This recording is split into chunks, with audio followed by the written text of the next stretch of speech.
All right, welcome to Three Men and a Film.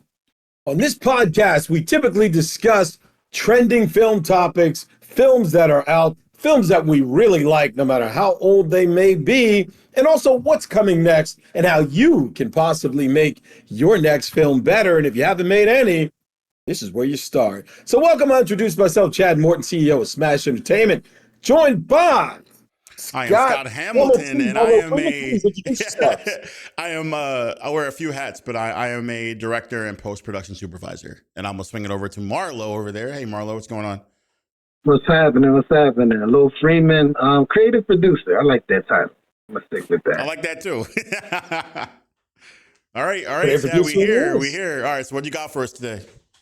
All right, well, what we have today is, man, the big topics in Hollywood is Marvel films. What's going on with the Marvel universe and the DC universe as they're picking up momentum? But while Marvel is now trailing off and DC is now trending up, the superhero genre in its totality is losing steam.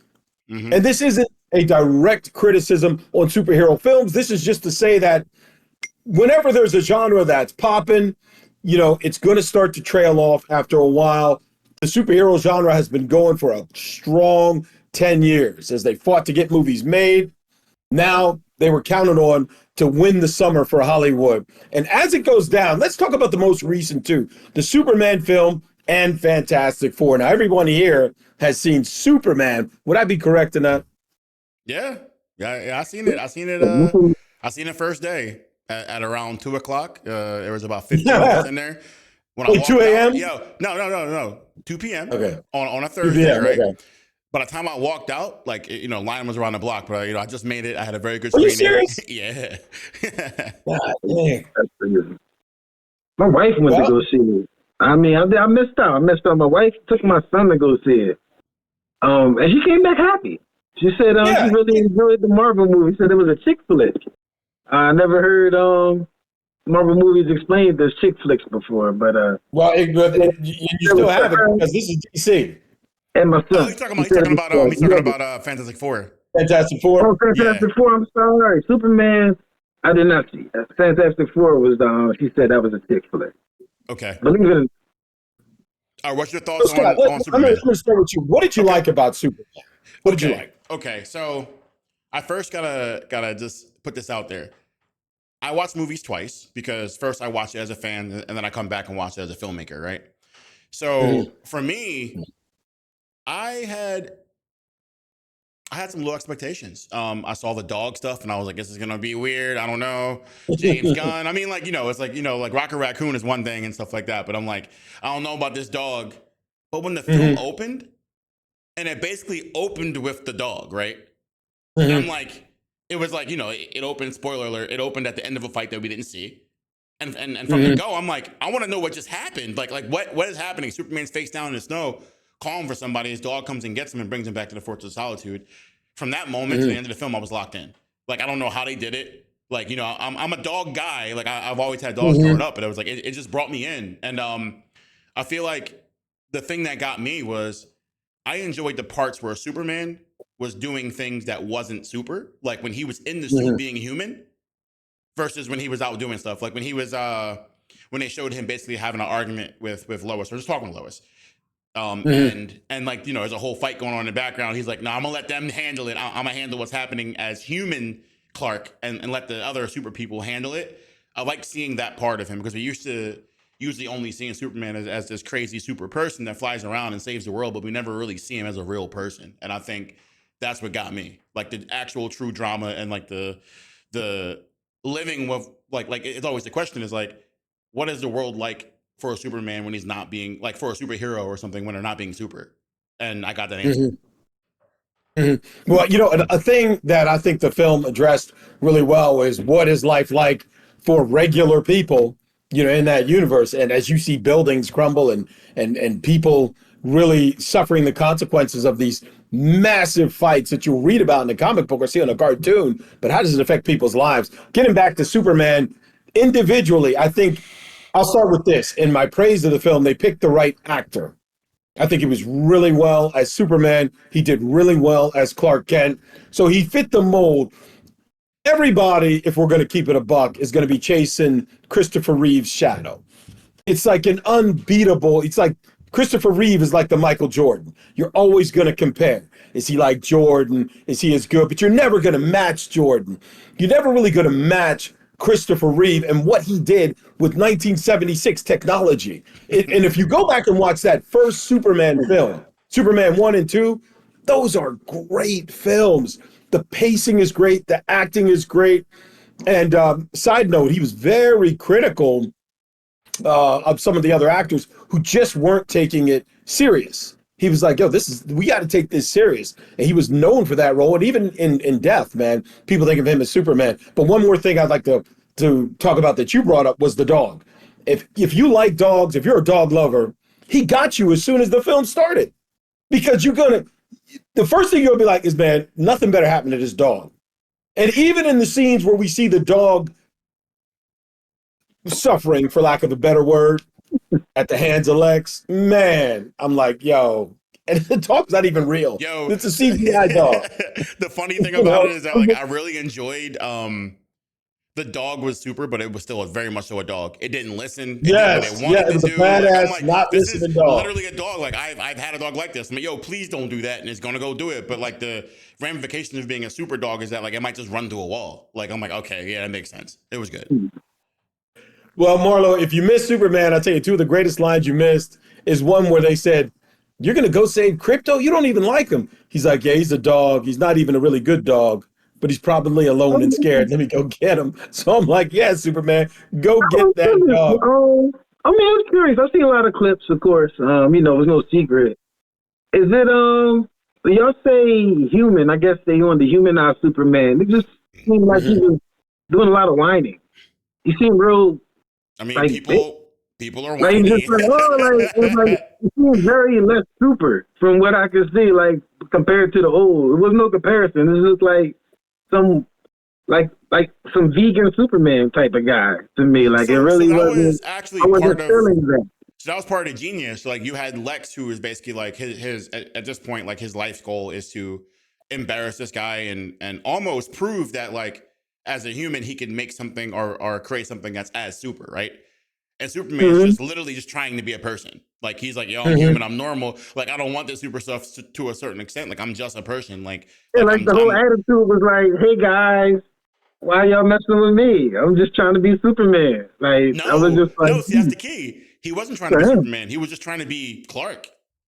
You know, and it was good to see, like, you know, like he got beat up, went home, talked to his dad, normal stuff. Like, you know what I mean, Chad? It's like as a father, Chad, you know what I mean? It's like, I feel like, look, right, if you have a connection with your father, a certain connection with your father, like, so I'm gonna circle back at Fantastic Four because I think that's a mother relationship, but like the father relationship, like it's funny because like as I get older, like when I was younger, I watched movies and never cry, right?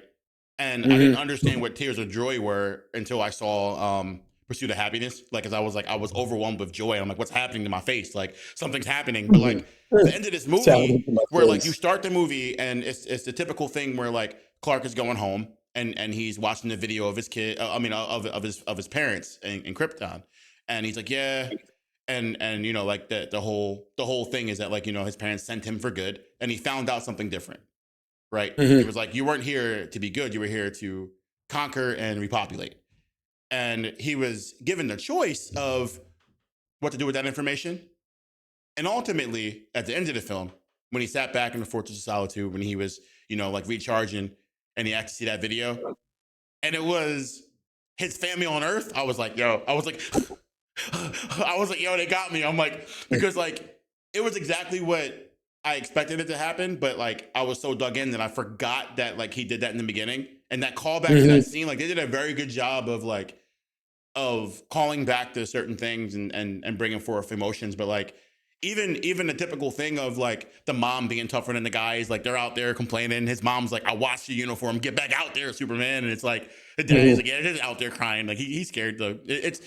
It was very good on that respect. Like when they actually were able to capture like a father-son relationship. Like I imagine that like that's what a relationship would be like for like an NFL quarterback and their dad. Like, it's like, I run this team, whatever, like that. I lost. I'm gonna go cry to my dad. You know what I mean? Like, that's how I feel about it. So that's how Tom Brady sort of would be growing up Yeah, out there yeah, in yeah. California when things didn't go just absolutely perfect. Now, you mentioned it. So compare that, I would say, with the Fantastic Four, which had a family theme as well, but in a different way. And let me just start off with this, and I'll lead you into this about the Fantastic Four. A lot of people, myself included, were like, man, Pedro Pascal again That's in where I was another starting. movie? That's where I was Yeah, starting. yeah, Damn. But as always, he does a fantastic, pun intended, job. He was great. I went in looking to dislike him as Reed Richards, and Yeah. he was excellent. He was excellent. So shout out to Pedro All right, we're Pascal. starting with I don't care Pedro. what you put him in. Let's start with Somehow he Pedro. makes it Let's work. start there. So, yeah. big He fan of worked. Game of Thrones, right? Big fan of Game of Thrones. Pedro. I'm like, okay, Yes. all right, cool. I'm like, all right, he's the guy, right? It was. I remember all his scenes from there. And then he showed up on Last of Us, and I'm like, okay, it's cool. And then he was in the Mandalorian. I'm like, yo, like at some point, Right. yo, like Pedro's having a crazy run right now, but like, I'm like, Insane. all right, he's in it. I know I'm gonna enjoy his performance, but I'm tired of him. I'm tired of seeing him on screen. Yeah, you're just like, come But on, man. I feel like in Right. this I mean, he movie, was a lot. he gave us a different version of himself. He gave us a version of himself that we're not used to seeing. Like we're used to seeing Pedro play more of a stronger person on character on screen. I mean, but like it's almost like, you know, with all the media and stuff like that, talking about his social anxiety and stuff like that, and how he's like, you know, like he shy away from certain things. I feel like Reed was a perfect character in seclusion, studying and learning and trying to figure these things out. It seemed like it was more Pedro being Pedro, you know what I mean, and a role that actually fit him for the first time, and less acting, and it felt real organic and real natural to me. I Let enjoyed me his throw this on performance. there. Pedro being Pedro, Mr. Fantastic never had a mustache. And Pedro wouldn't shave. So he Yeah, just said, if you want me, you taking all of me, including this 5 o'clock shadow, which Reed Richards never had in the comic books. But hey, for those watching this podcast, comic book nerd right here, admittedly. So if we're going to get down to it, I will say Reed Richards did have mustache. But go ahead, Pedro. You did a great job. yep. I loved how the film brought in the Silver Surfer. And even though I'm not a fan of, gender swapping or race swapping characters, I think they should be what they were in the comic book. I think I'll go back to Marvel when they changed the Ancient One from a Tibetan monk to, a Caucasian woman. I thought that was like, come on, guys, let's just keep whoever it is who they are. And both ways, I don't like it either way. But the Silver Surfer really worked. And they made those scenes, the action scenes with the Silver Surfer were great. They were like, sit up at the edge of your seat. And again, that's another thing that I went in wanting to dislike because I don't like the race or gender swapping of characters, but it worked. So I got to give him credit. So same thing with me. Like the Silver Surfer, in my opinion, right? And I'm gonna go ahead and Mm-hmm. curse. The baddest motherfucker that I've ever seen in comics. Like just like the picture, the imagery, sitting out there in the cosmos upside down on a surfboard. I'm like, yo, like if Mm-hmm. I could choose to be someone, like not knowing anything about it, like I mean, like all right, throw the backstory out.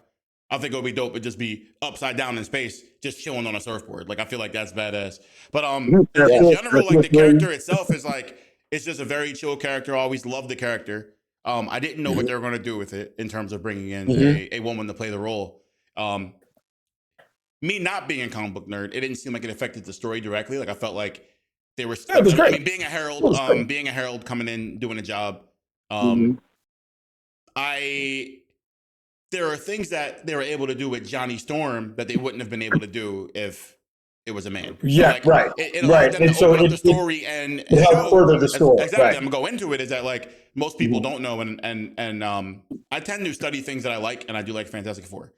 And the Human Torch is like we see him, we see this character, he's supposed to be this womanizer and stuff like that. People don't realize that like his intellect is pretty high. Like he's a smart guy. Like he's an astronaut. Like he's not stupid. Like he's a scientist. So like making him chase a woman, but also like prove that his intelligence in order to track down this woman was a masterclass in showcasing a character in a better light than they've ever been showcased before, I think.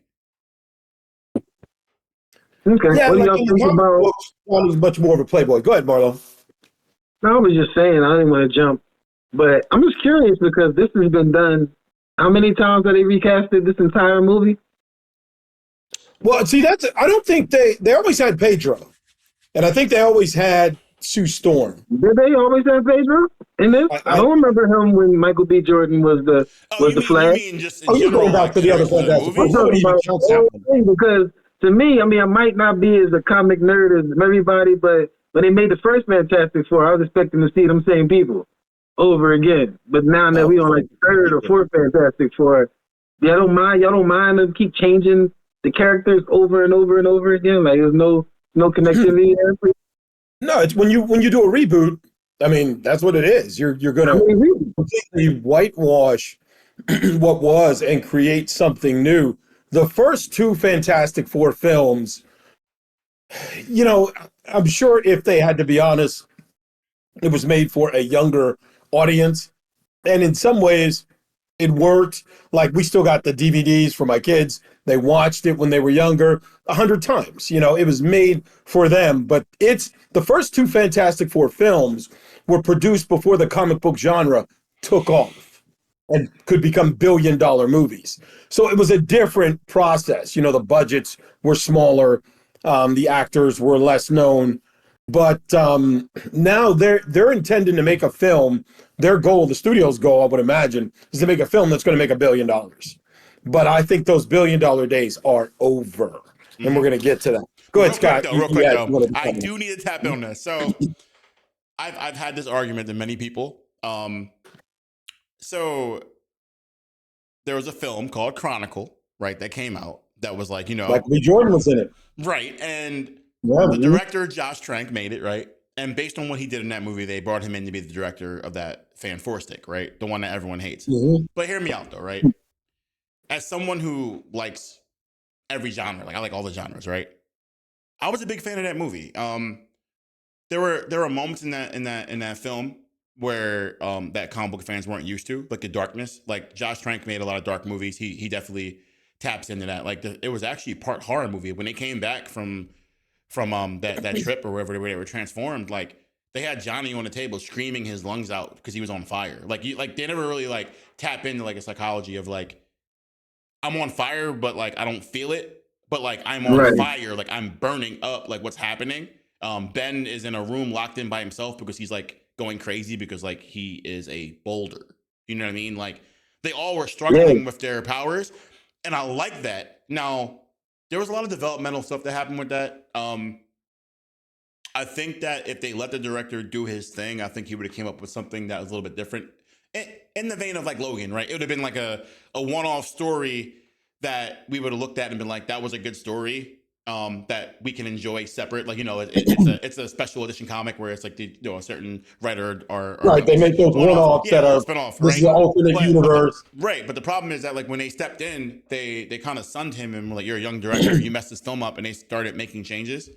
And like he hasn't worked again. Like he literally just stepped away from the industry. He was, in my opinion, one of the best up and coming directors that we had at the time. And like the whole process of that. And I want to segue that into the business. I mean, like the business of making the $1 billion comic book film broke him, and it was on the side of Sony, not Marvel. So like, it didn't have the machine behind it. So let's go into it. Okay. So you were going to talk about like the difference between having a film that gets studio support, major studio support, as opposed to a film that does not. Well, I mean, we can go there, or we can go with comic book films being made by people that actually like comic books. Oh wow! You know what I mean? Because that's saying a lot. Yeah, I mean, like that's saying a lot. I'm gonna say, we might get demonetized, but I mean, like, I'm gonna say it, like, Sony, give it back. Y'all don't know what to do with it. Y'all don't want to do anything with it. Give everything y'all get. Like, I mean, I know the deals, but I mean, like, Sony, like, I know y'all had y'all deals, but like, let the comic book people make the comic book movies. I mean, what do you think the issue is? Like, the comic books obviously have the stories already there. How hard is it to take the story that's already there and put it on the screen? Well, what you're saying, what you just said, is logical. the studios in many cases are illogical.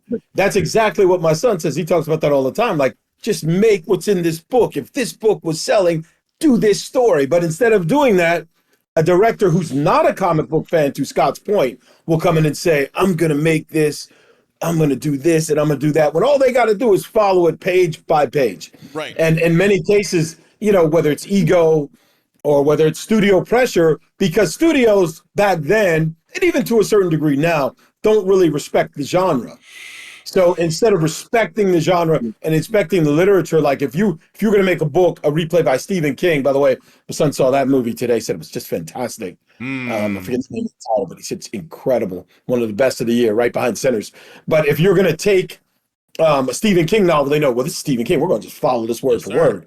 Well, if you're going to take something written by Stan Lee and Steve Ditko or Jack Kirby, you go, let me polish it up. Let me do this and that. But I will say this in defense of Sony. Not that I'm defending them too much, but in defense of Sony, Scott, I'll say this. The first Spider-Man movies, at least the first two, Sony, and they were fantastic. Still movies that my kids at all ages have watched and rewatched, and if it comes on television, they're going to stop scrolling channels and just target on Spider-Man 1, Spider-Man 2. Those were great. And I believe that was Sam Raimi, who just did a great job. So Sam Raimi, we could stop there at Sam Raimi, right? But enough said. Right? I do feel like in the beginning, now Sony's a very Japanese company, even though wherever you're coming from, they're very Japanese. So like they're going to choose what they do, and they're going to hold that line. But like the first movies where the first couple of ones where they didn't exactly know what was going on, like they were like, okay, we probably need to do this by the book because this is a brand new place for us to be in. Like, I mean, like we don't count Blade, but you know, Blade was already there. We know people like it. Your Blade was there.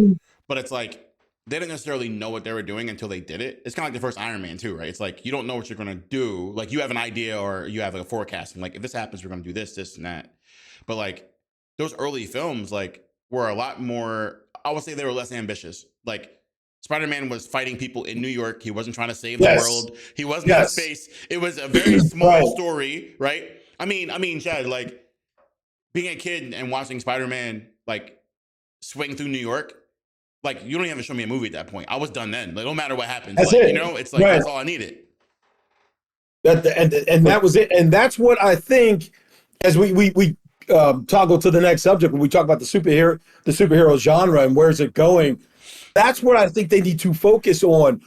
I think what Marvel had is too much success too soon. They just hit lightning in a bottle, one after the other after the other. And they just got to the point where they felt, we can't screw this up. Whatever we're going to put out there, it's going to make $1 billion. And they had a row of 10 bangers in a row, all leading up to Thanos, Infinity War. But once Thanos was done, all the momentum was gone. Mm-hmm.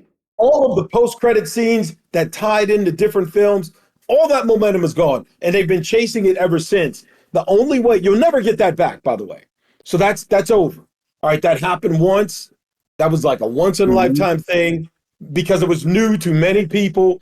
You know, and I keep mentioning my son on this podcast when he was in college, when some of these movies were coming out, they would ask questions like, okay, who is this character? It's like, you don't know the Vision? You don't know this? Well, they don't know him.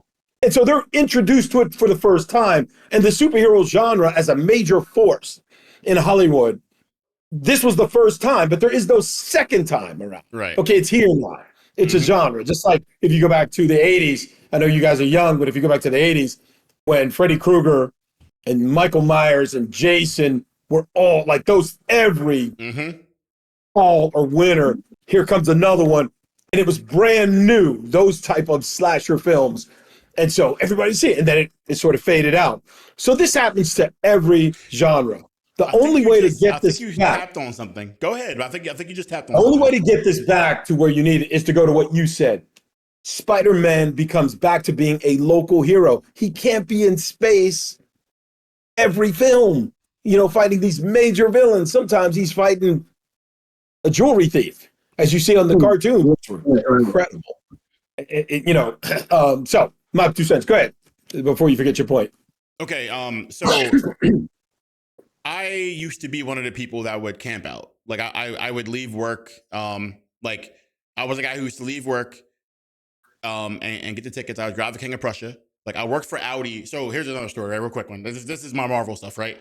I worked for Audi during the initial drop for Iron Man, right?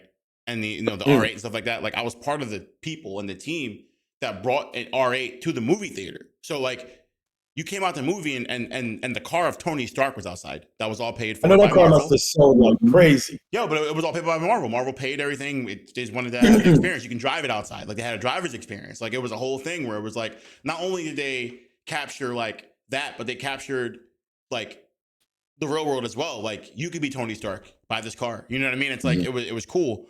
So as someone who used to stay up and camp out for the movies and go to work tired, and people would come up to me like, should I go see it? I'm like, they would judge how alert I was in the morning based on if they see it or not. Like if I came in happy, then they would see it. If I came in sleepy, they were like, oh, the movie wasn't worth it, right?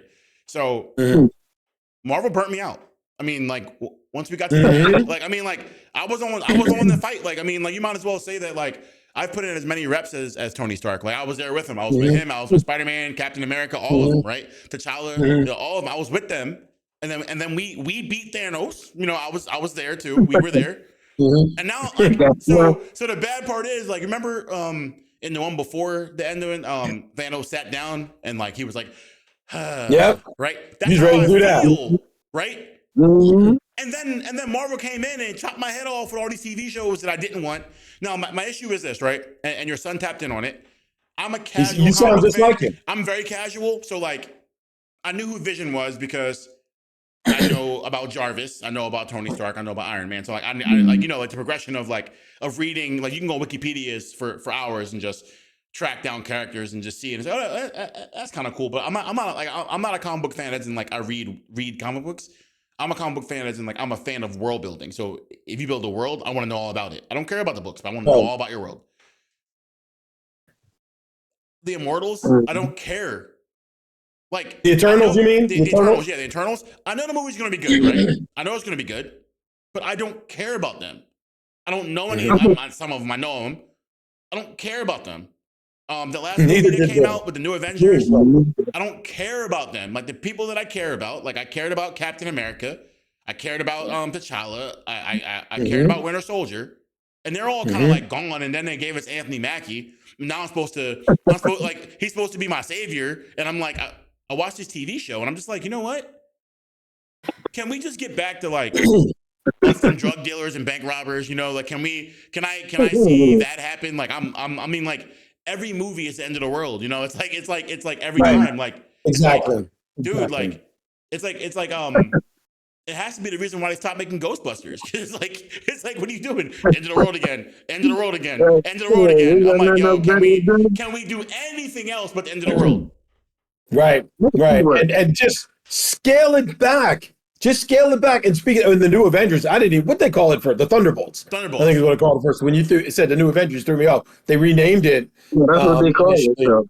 And they've watered down they did characters. Like if you watch the new Avengers / Thunderbolts, whatever you want to call it, that ain't the same Winter Soldier in Captain America 2. Nope. The Winter Soldier in Captain America 2, he should have had that same wallet that Sam Jackson had in Pulp Fiction. Yo, he was that dude. So let's talk about that for a split second. So he comes from that guy. If you take this guy, nope. If you take the Winter Soldier, right, change the name of it, and just made it about a guy with some armor and some superhero, super serum, super soldier serum, it could stand on its own as like a spy flick. Like it was a shift in the seriousness and the tone. No doubt. And to circle back on the business of superhero movies, and you brought up Freddy and Jason, but you forgot to bring up one thing, and it saved the horror industry. What we need is what Scream did. Blair Witch? No, what Scream did for horror movies. They took the industry, flipped it upside down, made fun of it, and made horror movies fun again. Because at that point, it was like, what are we doing? Like, this is like whatever. Blair Witch, again, Blair Witch and Scream, I think saved it. And I think we need... I know your question's there, so I'm gonna go right to it. If I was a studio executive or a head of a studio in one of these companies, whether it's DC or Marvel, actually, if it was DC, this is what I would do because DC needs to come smaller. Batman Batman is Yes. a very, very smaller Gotham-esque thing. What I would do is That's what's it. I would take some creative directors or people like your son and myself, people that are out in the world and do other things but are a fan of some of the IP, and I would scale it all the way back, and I would tell them to be creative, like do what they did with Scream, like take the industry, say what you got to say, do what you got to do. Don't be afraid to take those challenges and make something that's a little bit different. Make a one-off story, make a Logan, make something like that, and show people that comic book movies can be fun again. Because at this point, it's almost like gambling, right? It's like, yeah, I mean, like, you can go and go roulette and bet on red and black, right? But what's the fun in betting on red and black? Like, I mean, that's how I feel about the movies. I'm like, I go to the movies, I know it's going to be good. And I'm like, it's almost to the point where like, I'd rather go watch something that might not be good for the thrill of it. Well, I'm glad you brought that up. Netflix I'm is glad it. you brought up Batman because I want to ask everybody a question here. And I'll give you my answer. I'll just lay my cards on the table. If you take every superhero movie ever made, and there are some that I loved the Black Panther, loved the Winter Soldier, but nothing was better than The Dark Knight to me. And that's a small movie based on Gotham City and what's happening right here. To me, that's number one. And it goes right to your point. We're in one city. There's the Joker and there's Batman. And this is it. It's going down. Dude. And you've got great character development. You've got great characters. You've got high stakes. And the universe is in no jeopardy. Dude. The Dark Knight comes out to me every single time. Now, look, Nolan was a household name in the art house at that point, right? Mm-hmm. But what he did for Batman is what people need. It's a masterclass. Like, he brought the art to somewhere where people didn't think art could be there. Like, I mean, we had Schumacher and all the weird bat nipples. Like, we had all the weird bat stuff. Everybody free or chill, whatever. Like Arnold and everything like that. And he put Batman in the real world, which is always like, I mean, probably the closest to a comic book adaptation that we're going to get. Like, he put Batman in Gotham in a real place and let him do Batman type stuff. Like, he was out there. Remember The Voice? Hey, what are you doing? Like, he was like busting drug dealers. I'm like, yes, busting drug dealers. Like, why? Like, you know what I mean? Like, that's what we're doing. How do you feel about Gotham City being Delaware? Well, I mean, that's a rumor. And, my son says that. I'm like, nah. Even if it is, I still don't believe it. I think that's an internet thing. On the map, it's right there. It's right there on the map. Have you been to Wilmington lately? I don't know. You might want to check it out. It ain't like that, man. If Gotham City is Wilmington, I'll put on a Batman suit and fight some crime. So how about that? I'll get out there. All right, so wait, put hold that on. thing on, just start Are we all in agreement though? Like, we're gonna say that Nolan made the best comic book film of all times at this point? Oh man, for me, that hands down, that's the best. Okay, I love Endgame, I love Iron Man, but nothing beats that. Marlowe, I don't know. I mean, Meteor Man for me was real life. Meteor Man. That was real. That was what my neighborhood looked like. I don't know about people popping out the alley. So, but Meteor Man. To defend that, that's where I would go with DC. Like, I would do smaller stories like that, like stories that matter in that way. I'm joking, but he did. But Meteor Man on that level was connected. Like, they were local. They're fighting against the local mobster Manetti, and he was blowing up the bank. And they was real topics. It was like a low budget Batman. Honestly, like they was dealing with society. Well, it's funny. It's Robert Townsend retrospective today, and in that YouTube video, they were talking about Meteor Man and some of the other films that he made and how he never got the props or respects he deserved. So Robert Townsend, if you're watching or ever do see this, Marlowe Freeman does appreciate you. I can't say I've seen Meteor Man, but I will take your word for it. The Dark Knight for me is always hands down, though. Yeah, Dark Knight. That's it. And you know what's funny, Scott? On that Dark Knight thing, people really sleep on the Dark Knight Returns. I don't know why. I don't know why. What, you talking about the one with Bane? Yeah. It's the best one for me. The reason why is because so here's the unfortunate part, right? And first, we have to talk about it. The unfortunate part about that film is that Heath Ledger passed and forever put a stain on that film, because that's not where that film was supposed to go, and everyone knows it. It was supposed to be, it was. I mean, if it was Joker and Bane, but like He put his foot in it, went into a dark place, couldn't get out of it. Unfortunate. Right. But that's the reason. Like it's almost like a movie never happened, right? Like we have Bane as a character, Tom Hardy as a character exists out in the world, but we don't acknowledge that movie because we all know like it's the movie. It starts and ends right there. He did it. He did the thing. That's it, hands down. Best portrayal. I mean, she was awesome. Of a Joker ever. Yeah, you can't duplicate it. Side note, but I really say Anne Hathaway wasn't horrible. Anne Hathaway carried her portion. You can't blame her. She did really well. Go ahead, Marlowe. Did I interrupt you? Go ahead. He's legend, man. Like, I mean, there's nothing to say. Like, I mean, unfortunately, he did pass away, but I really did. That Tom Hardy Bane, he put his foot in that, man. He was Bane. He was the only. I've seen all the cartoon Batman, all the Batman. He killed that. He brought Bane to life. You know what? Someone's doing a master cut, right? Think about. Changed the Batman Begins beginning, right? To Really? Batman getting his back broke by Bane, and then going to train with Ra's. Y'all talk about these movies. The real Batman was the one that came on after school on the WB. All of the movies could never be better than the animated series. The animated series had 9-year-olds, all the way up to 30-years-olds in the house just watching. Older than 30. Batman the animated series. And Superman the animated series. Both very well. And Spider-Man. And Spider-Man, no doubt about it. I'm about to get to that Justice League Unlimited, but I ain't even going to do that to y'all. Not yet. Hey man, Justice League Unlimited is probably as good as it can get, man. I don't think, and you talk about world building. I don't want to get too far off topic, but you talk about world building, Scott. Justice League Unlimited opened the door so well. And that was Dwayne McDuffie, who passed away, brother. And he had passed away, but he wrote that. He was a genius. Now I start talking about that. Out of all the franchises, I do think Batman was more the best developed with the best character developments out of all. I mean, even back to Michael Keaton's Batman, the villains in there. You know, the Penguin. The advantage that Batman has is he's Pfeiffer killed it. Like, you know, the advantage that Batman has is that he's automatically cooler than any other superhero. He just is. He's an orphan. He's rich. He's moody. He sticks to himself. He ain't interested in nothing but doing what he do. That alone. You start with a guy like that, he ain't got no habits. Have you seen the meme going around where it was a picture of Spider-Man, Superman and Lois, and it was like, never bring your girl around Batman? And they were talking. Yeah. And he was like, yeah. He was like, yeah, I'm about to go. He was like, yeah, for real. Batman was like, whoop, whoop. The Batwing flew by. He shot you over the air and just flew off. Lois was like, man, that was kind of crazy. Superman just was like, I'm like, yo. Scott, I know, right? It wasn't that crazy. Don't fly with me. Yeah.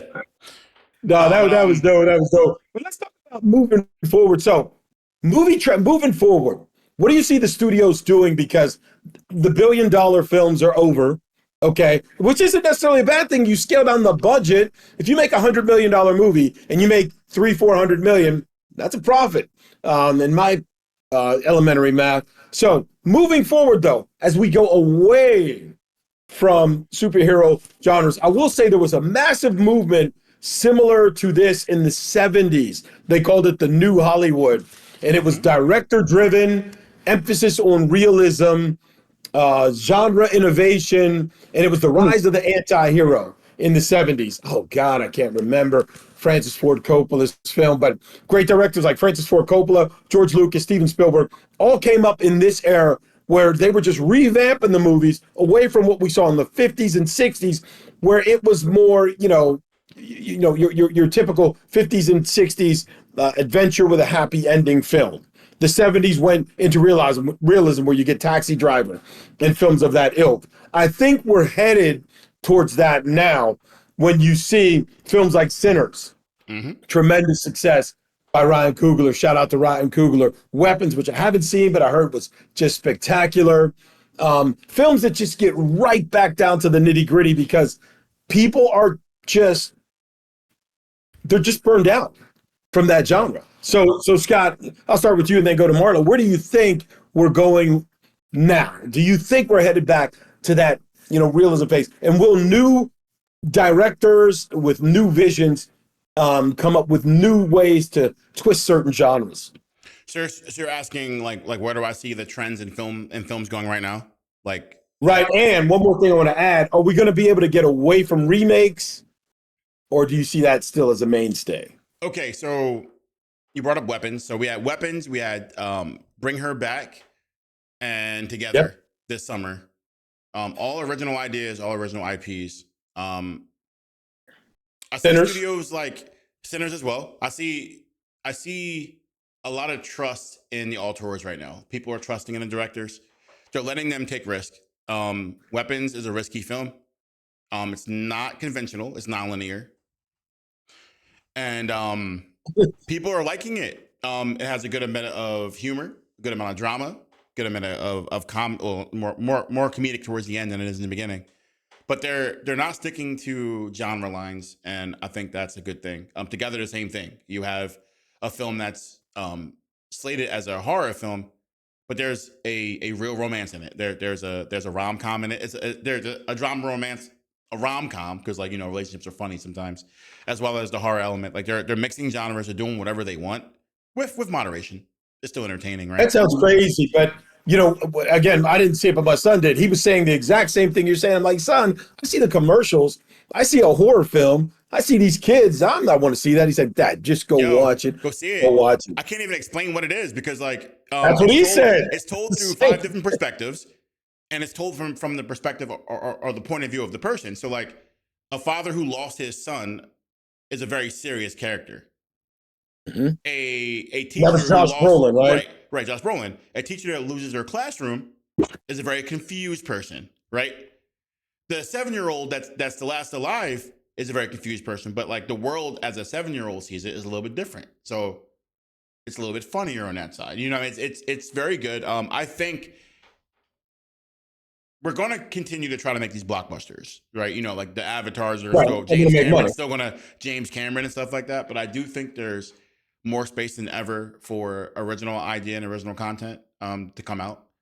It's proven. The biggest movie of the summer is a combination because Sinners made as much as Weapons did, and it wasn't that much. If you look at the budget spent, it wasn't that far off from like Fantastic Four and Superman in terms of ratios, right? It's like if you look at the ultimate number, yes, Superman and Fantastic Four made as much, but what did they spend, right? Right. So you're talking about dollar for dollar. Dollar for dollar, yeah. Like dollar for dollar is damn near a low budget film with Josh Brolin in it. You know what I mean? It's like, and it looks beautiful. The soundtrack and the score is amazing. A24, as well as changing the game with the stuff that they do.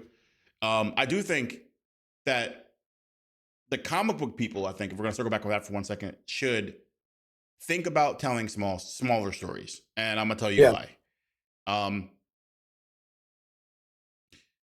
The Joker film that we got, the first one, before they made the one with the music in it, was a prime example. Yeah, the first one was a prime example of seeing a character in a different light, understanding a little bit. It wasn't the Joker, but it was a Joker, right? But it's like we understand the character a little bit deeper.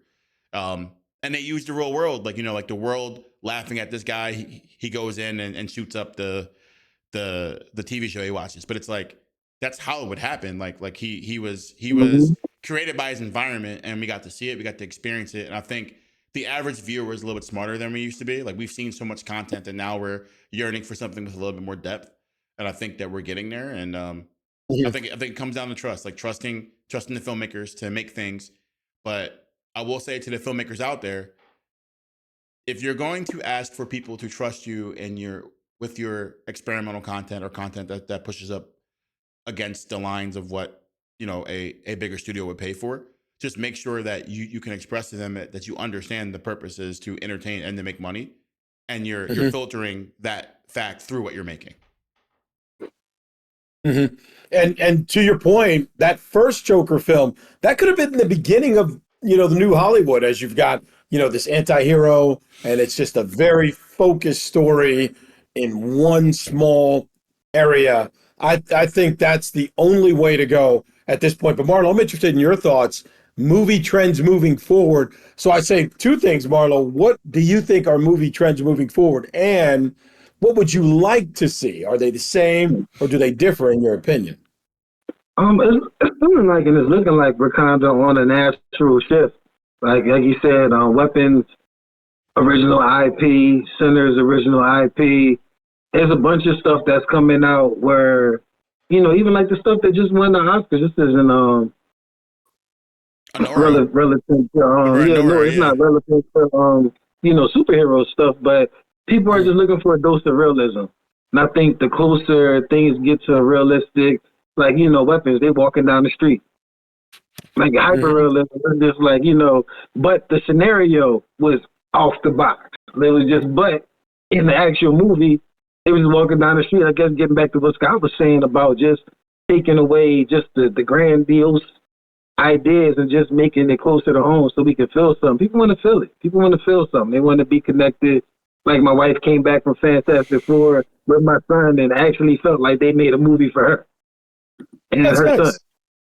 Yeah. And she went with my son. Like, I don't think they knew that what it was about. But then I go see the previews. We got Galactus looking at Miss Invisible's belly bump the whole movie. Talking about give me that baby.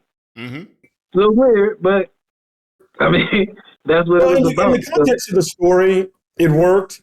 But for people who are unfamiliar with Galactus, like non-comic book people, I think what would help them, to Scott's point, is if you break down a story, you see Spider-Man fighting Electro, easy to digest.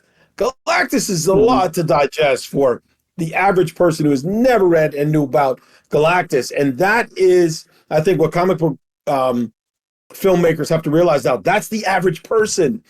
My son said he was in a theater and someone was saying, and this is in California, someone said, who's the Green Lantern? Which is all of us. Even Marlowe, who's not a comic book guy at all, knows the Green Lantern. But the average person doesn't.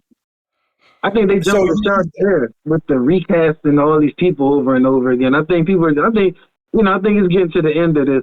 I love, the superhero, thought pattern, the genre, the powers, the excitement and everything. But it's like, even this one, Guy Gardner.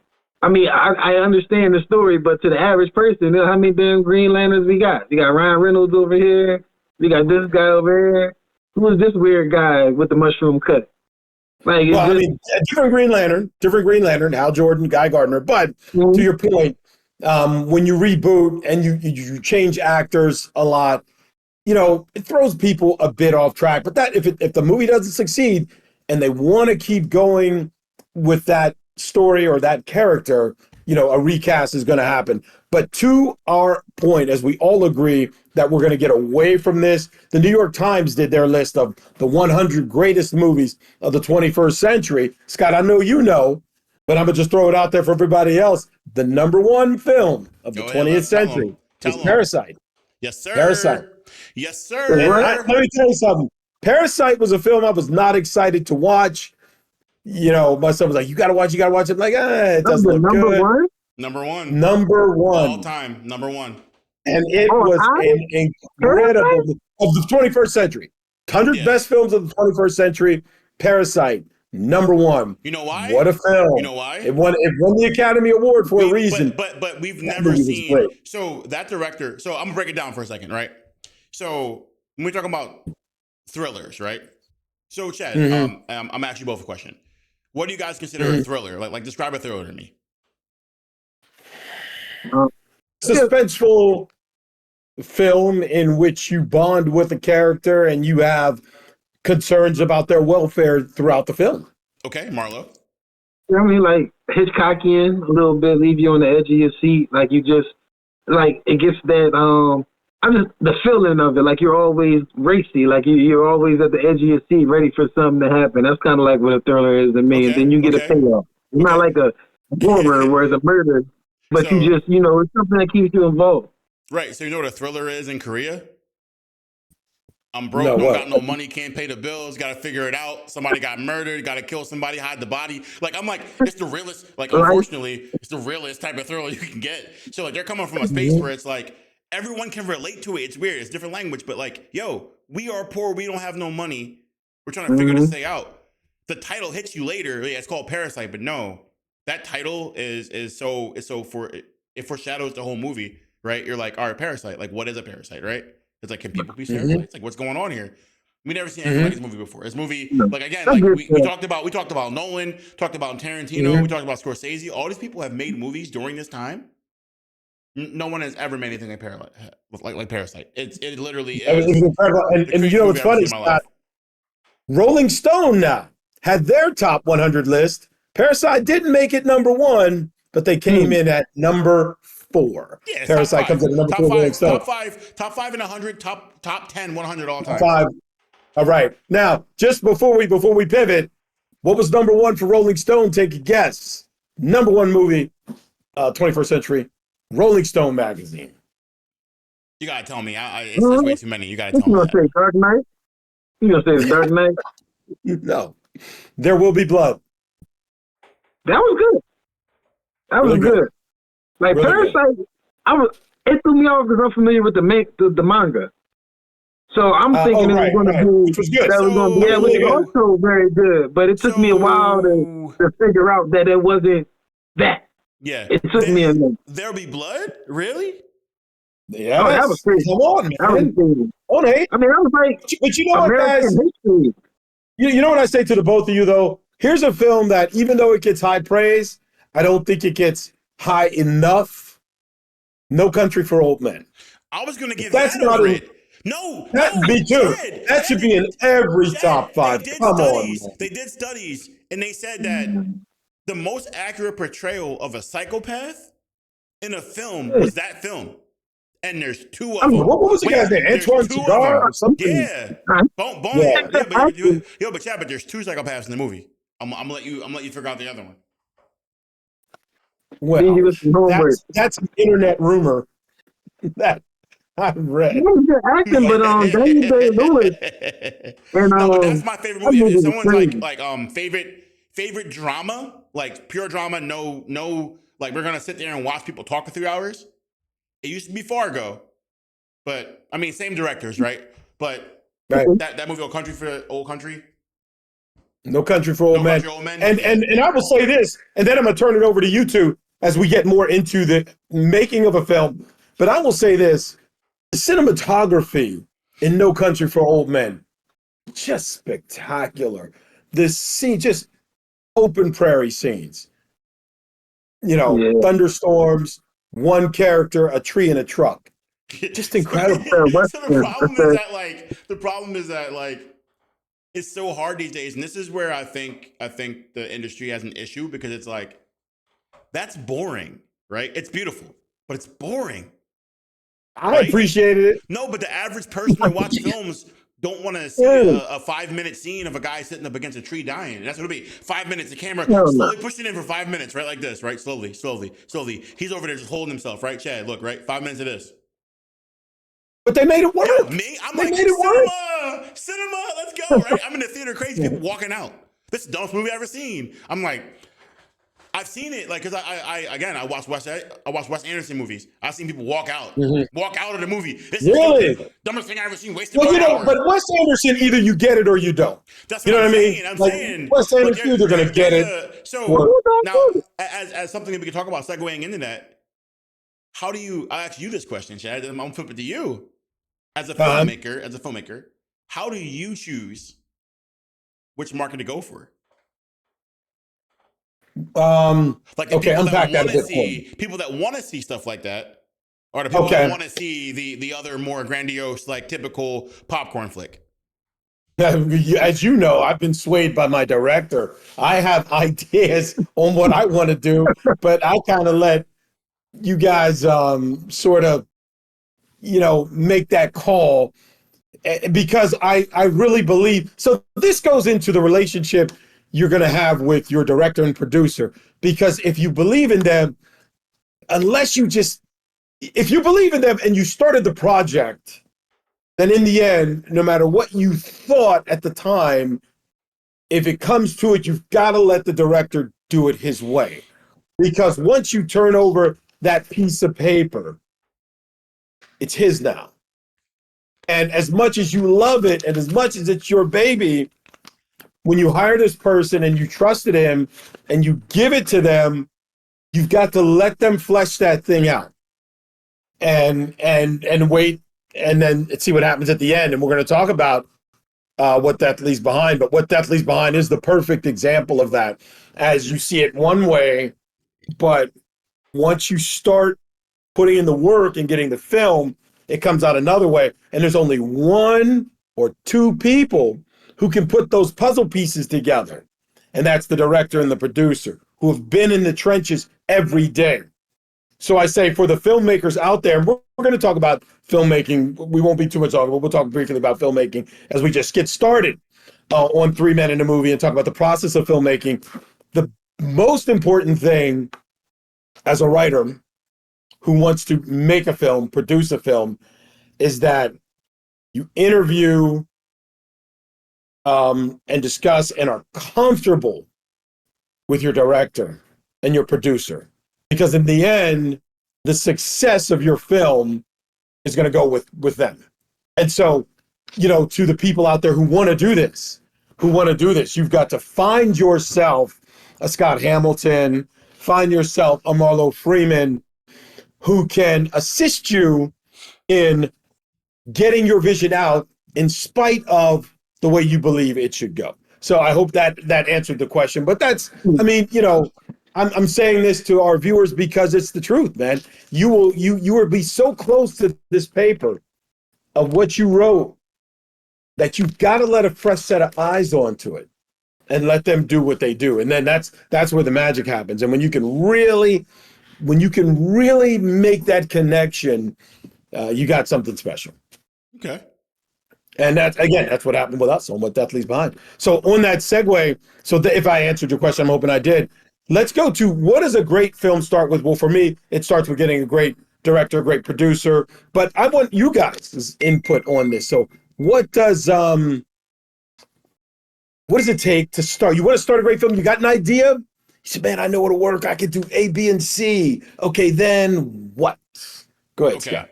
So for me, it's a little bit, it's changed over the years, right? When I first started, it was like, I have a great idea, let's go shoot it.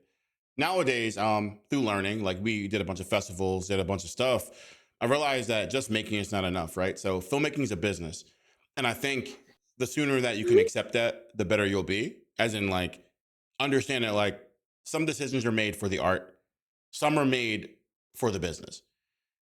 So your idea, right? Does it fit into a market, a niche market, a particular market? So it's like I was saying, is that like if I'm making a rom-com and it's relatable, and I'm like, okay, I'm not going to be looking to the art house, and if I have an actor, or if myself, I find myself getting a little bit artsy. I'm like, what do we need to be artsy in a rom-com? Like I get doing it for the sake of doing it, but if the goal is to make more movies, right, or to make whatever your end game is, you have to be on the board to play the game. So like being able to prove that you understand what's necessary for all the genres, making a proper horror, making a proper thriller, making a proper genre, comedy, whatever it's going to be, is going to aid in finding budgets and other people that want to work with you, because they're going to watch your work and say, like, this guy gets it. And then when you get a little bit more experimental, or if you try to blend the lines and stuff like that, you have a team of people that have that trust. You built that trust in those people, so you can push through it. And they're also going to be the people that are going to be honest with you, like, hey, maybe that's a little bit too much. Maybe go a little bit more, because you've already built that camaraderie and trust with each other. So that's where I'm starting. But like, that's where you start, right? And so before I pivot to Marlowe, so I will say this. So Scott, in essence, if I'm breaking down your advice for a new filmmaker and they have an idea, if their goal is to make many films and have somebody come and start to finance them, and it's not a marketable idea, shelve it. And in a lot of ways, Shane Black did that, as a matter of fact, because his first film, The Nice Guys, came out decades after. I got a better example. Yep. So you go good. So go back, right? I want you to go back in your time machine and find a movie called Fruitvale Station, starring Michael B. Jordan, directed by Ryan Coogler. And understand that if Ryan Coogler and Michael B. Jordan didn't make that movie, they wouldn't be allowed to make Black Panther. So I'm saying the whole progression, but I'm saying to be allowed to make Sinners, right? You have to make Fruitvale first. You have to understand how to play the game. You have to be the award-winning director. You have to go to Sundance. You have to prove to Mhm. everyone that you can make that. Like when he is talking about 3-perf and 2-perf and IMAX, that came from his days making Fruitvale. Because he had to make it on film, because that's how you got respected by Spike and Tarantino, all them guys, because he had to do it like them. Not saying he wanted to, but he had to. And then flip side, Black Panther, everything he's doing with Marvel, all the movies and producing in between, he goes and makes Sinners, and he does something we've never seen before.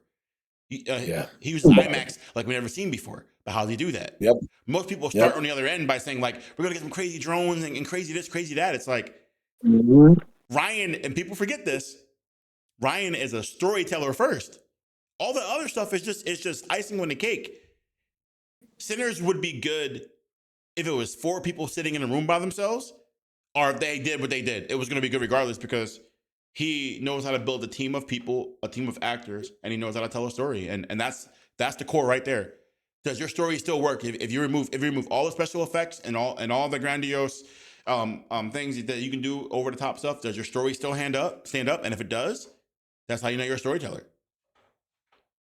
Right. And before I toss it to you, Marlo, I want to just go back to something that you said, the word storyteller. So the first thing you've got to do, you're telling a story and you want to entertain your audience, your viewers. So let's start with the story. The story, you want to tell a story, you want to entertain your audience, you want to entertain and be respectful to the genre that you're in. Marlo and I talk about this a lot. I think the statistic was so ridiculous. It was like 0.0000000001 people in the world have made a film. Because if it was easy, everybody would do it. Congrats, boys. It's not easy. There's a reason why it's like 0.0000000001. Because this is something that is exceptionally challenging, getting all of the pieces to work together. So Marlo, why don't you speak about that, like getting all those pieces to come together and move in unison? I mean, it's not easy, but, people are looking for, work always. But I would just go back to where we were originally just leaving from, is the story and the script.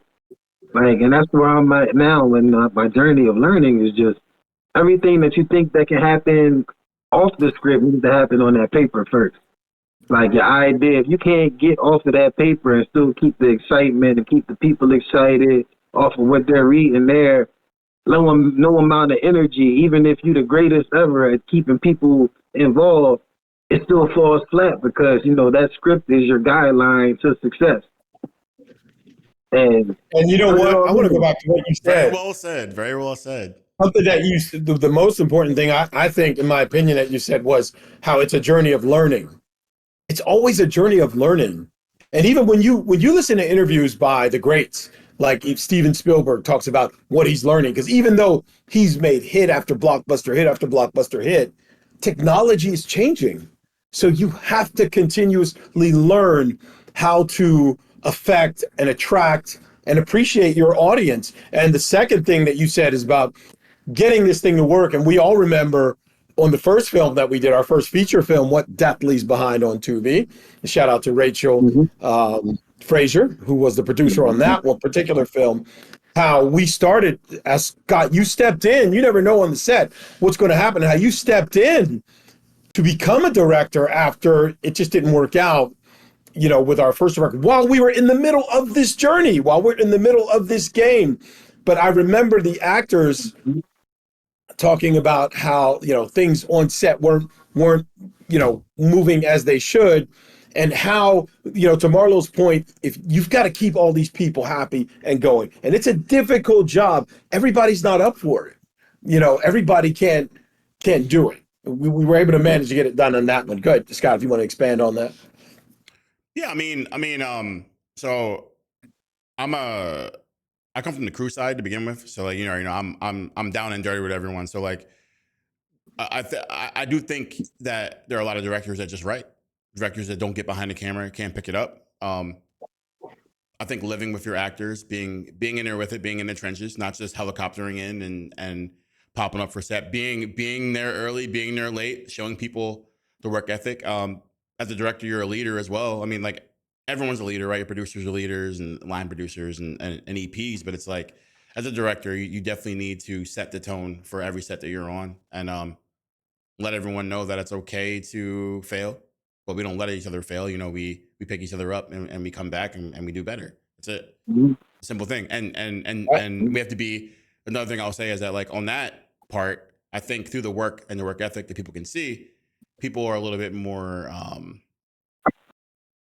they're a little bit more open. They're Tolerant. open with you, tolerant. Yeah. They're open. They will put themselves out there in a way that they may not have done before. That's something that we were able to do in our last film, and Whatever's Behind, that is on Mhm. Tubi, was that we had actors that were able to go places that they never have been before because we created a safe space for them to do it, and we made sure they were good after, you know. But it was like you have to have trust to do that. Like you know, we have people that, you know, we're like, okay, we're gonna go one more time. Like one more, and it's like, yeah, and you know, guy almost breaks his hand on a wall. It's like, why'd you just punch that wall? It's like, well, you asked me to be great, so I'm gonna be great. And I'm like, well, I mean, you shouldn't have did that, but thank you. I appreciate you putting that work in because I'm gonna do the same thing. Like I would do that, right? I'd punch a wall for if the emotion was, if the emotion of the scene is telling me that this is what I need to do. Like I'm not gonna fight someone into doing it, but again, you have to make that space. You have to build that space in that collaborative space for people to be open to do it.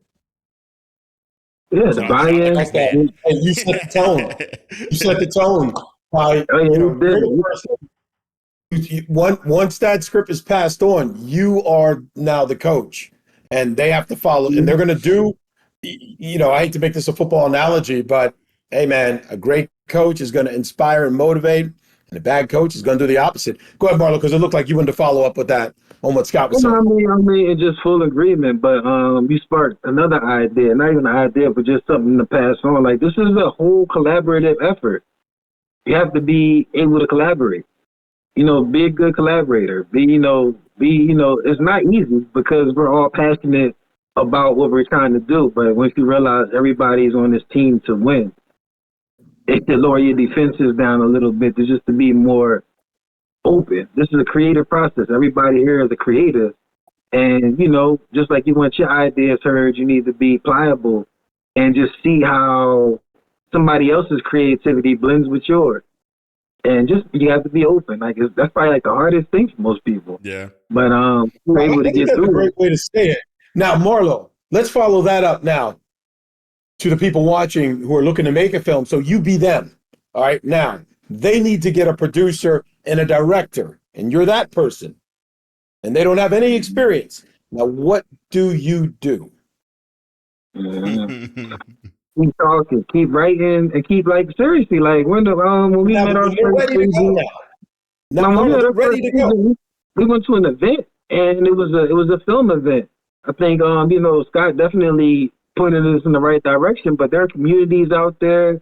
There are Facebook, Reddit, Discord, places where people are talking about these things. There's like several Facebook groups now. There's a Tubi Facebook group now. You can go in there tonight and just start talking to people. You can't be shy. You can't want to be popular and be shy at the same time. So like you And gotta another place you could show up is the film festivals. Go to the film festivals because film So creatives, Comic Con. writers, producers so what are I there. so I'm gonna hop on.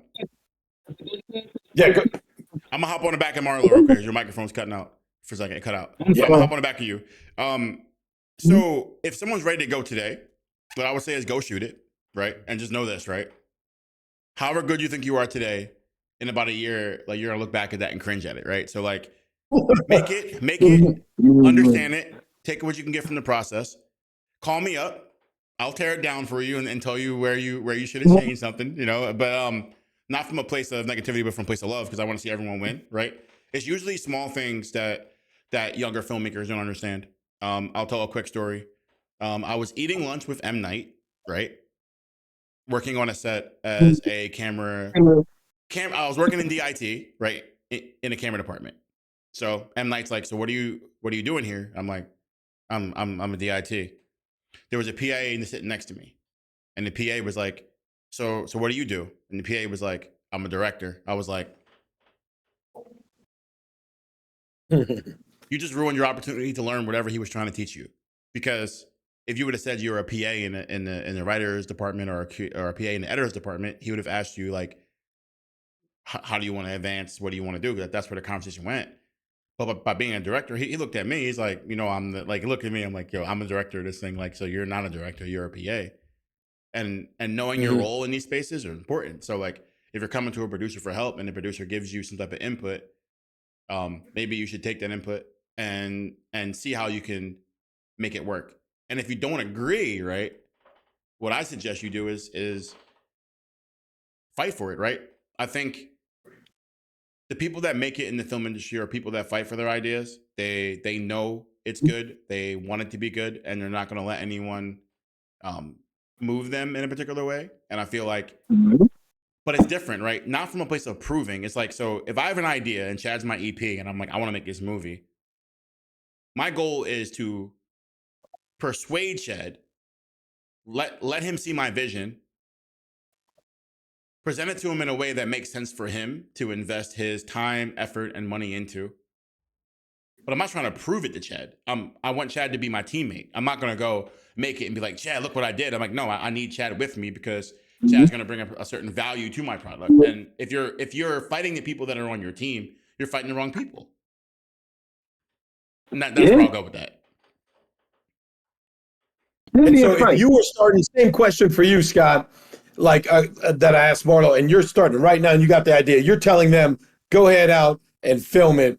Let me ask you this, both of you, because we may have somebody watching right now who's ready to go. Camera-wise, how would you suggest they start? Rent it, hire somebody with it, start investing and purchasing it. What would you do if you have to go back and start again from zero? If I'm starting from zero and I want to make content right now, I think the only thing you need is a good mic. I think phones are in a good space, but if you sound bad, you sound bad, right? The microphone's very important because we as people have been taught to consume our stories through visual and audio means. It's not enough just to emote it with your face. I need to hear you say it. The inflections in your voice, I need to understand what's going on, right? So I think my first purchase would be a microphone. DaVinci Resolve is free. It doesn't cost you anything to use the base version of that. Like, and I mean, Blade Runner was edited on Resolve. So like, it's the same software they use on Hollywood movies that you can get right now for free. And that would be it. Cell phone, microphone, DaVinci Resolve, YouTube. And you ask the question, it's like, okay, how do I edit a film? How do I edit sound for a film? How do I deliver a film for YouTube? Best export settings for YouTube. They're all there. Just try them out, find the best one for you, work it out. And Marlowe, let me go here with you, because like outside of Smash Entertainment, you guys have worked and discussed and consulted with many people. What is one common theme that you see amongst all of the creatives that come to you for advice or consultation about films that they want to make? Is there one common theme that you see that you have a standard answer for from these people that can help somebody who's watching us right now? There's no need to rush. You would say that they're not, that they're rushing. I mean, it's just like, you envision this how you see it. Like, you guess I got a camera, I got some people, I can slap together a movie. And it's a process to it. There are rules to film. There are rules that you need to learn so that the other film people can respect you. Talk to more film people. Stop talking to your friends. But actually, I like that, like no need to rush, because a lot of people, in all probability, get it together, get some people and want to go out. But when they consult with someone like you, you can let them know. And I'm hoping, Scott, you get everybody's Instagram and Chiron so people can reach out. Oh yeah, so you got definitely reach out. Definitely reach out. I know I tend to watch if you send me something, I'm gonna watch it. I might not watch it today, but give me about 30 days, I'm gonna watch it. I'll definitely give you some feedback. And again, it's not even like it's not coming from a place of being like critical. I'm just saying that like the rooms that I've been in, like the people that I've talked to, like they don't hold punches. They're like, this was great, but if you would have did that, I'll give you $1 million. Like, if you ever been in a room where someone told you after the fact, right? They're like, after the fact, after you went out and did the thing, that if you had changed one or two things, then you'd have gotten your wildest dreams. And I'm here to just say, like, maybe they'll shut me up or or put me underneath somewhere or hide me away. But I'm here to tell you, like, yo, if I see something, I'm gonna tell you it because I want to see you win. There's circling back to Marvel versus DC, and this is what I'm gonna end on. If you have something else to talk about, we can talk on it. And here you go. I'm gonna drop the mic on this. The issue that Marvel and DC have is that Marvel's on their own planet doing their own thing, and DC feels the need to compete. They don't have to compete. Right. I go to the movies as much as I can. I'll go 3 times, 4 times a week, right? I'm going to give you my money. I'm not choosing Marvel over DC. So if you choose to put out good content, I'm going to go see it. Regardless, like, you don't have to compete. Don't do what they do. Do what you do. The reason why Marvel exists is because Marvel spent time doing what they do. The reason why DC existed, it did what they do. The comics don't compare. When you read a DC comic or pick it up, it feels different, smells different, looks different. Marvel the same way. Like, and Chad, I know you know, like, when you pick them up, like, even when you go with Dark Horse Comics, they all have a look to them. Like, there's a style. Walking Dead's another comic franchise that popped off in a particular way. They all have a look, a feel, that tactile feel in your hands. And only a choice few directors, producers have been able to cross that bridge and still give you that experience. Like, Walking Dead was one of them. People forget it's a comic book thing at this point. It's transitioned to TV so good that people forgot that comics exist. The Boys, another one, right? It's like The Boys crossed over. Yeah. People don't even know it's a comic, but the Boys crossed over on Amazon. People love it. The memes, the characterizations, and I feel like, look, right? There's so much content. We're not in competition with each other, even though people think you do. Like, yeah, go win an Oscar. That's the only time you're in competition. Like, in the market space, there's so many eyes and people looking for content that we don't have to fight each other. We should be helping each other out. And that's where I'm going to end it with. DC needs to do their own thing. Marvel needs to do their own thing. Filmmakers need to team up together to create Voltron and make amazing movies together. I like that. And that's the perfect place to end and drop the mic, as you said. Very well said. And that's it for the inaugural podcast of 3 Men in a Movie. Join us every week. We're going to talk about movies, current and past, and how you can get a chance to make your own film. No matter where you are in your journey, there's something that we can say or do to help you. Feel free to reach out to us, as the Chiron should be up, and you'll be able to see our Instagram post, and you'll be able to get in touch with us and reach out about anything. So before we end, please be sure to check out our films, What Death Leaves Behind, award-winning What Death Leaves Behind, on Tubi, and The Realtor on Apple TV and on Roku. And until then, we'll see you next time on 3 Men in a Movie.